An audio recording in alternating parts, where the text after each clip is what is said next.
অসুস্থ স্বামীকে নিয়ে রহিমার বাড়িতে থাকার সুযোগ থাকলো না। লোকেরা ঘর থেকে বাড়ি থেকে বের করে দিল, কারণ সেই যুগের ওই বসনিয়ার বসবাস যারা করত তাদের মনে ধারণা ছিল এটা একটা সোয়াসে রোগ। কুষ্ঠ রোগ মানে সোয়াসে রোগ। যদি এই রোগ নিয়ে আইয়ুব আমাদের সমাজে এখানেই থাকে, তাইলে এই রোগে আমরা সংক্রমিত হওয়ার, এই রোগ আমাদের মাঝেও ছড়িয়ে পড়ার সম্ভাবনা। এই ধারণার জায়গা থেকে ওনাকে বের করে দিল। ডাস্টবিন, ময়লা স্তূপে, যেখানে থাকা যায় না এমন একটা জায়গায় ওনাকে রেখে আসলো। স্ত্রী নিয়ে তিনি সেখানে থাকেন, আর ওনার স্ত্রী হযরতে বিবি রহিমা বিভিন্ন জায়গায় ঘুরে ঘুরে মানুষের কাজ করে তারপরে স্বামীর মুখে খাবার দেওয়ার জন্য চেষ্টা করেন। খাদ্য ফসল, টাকা পয়সা, ধন সম্পদ, পূর্বের রাজত্ব তো কিছুই নাই। ঘুরে ঘুরে মানুষের বাড়ি বাড়ি গিয়ে কাজ করে। কে কাজ করে?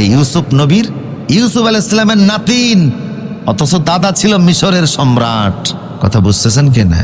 ওনারা এগুলি মেনে নিয়েছিলেন, এই জন্য কোনো আফসোস ছিল না, কোনো আফসোস ছিল না।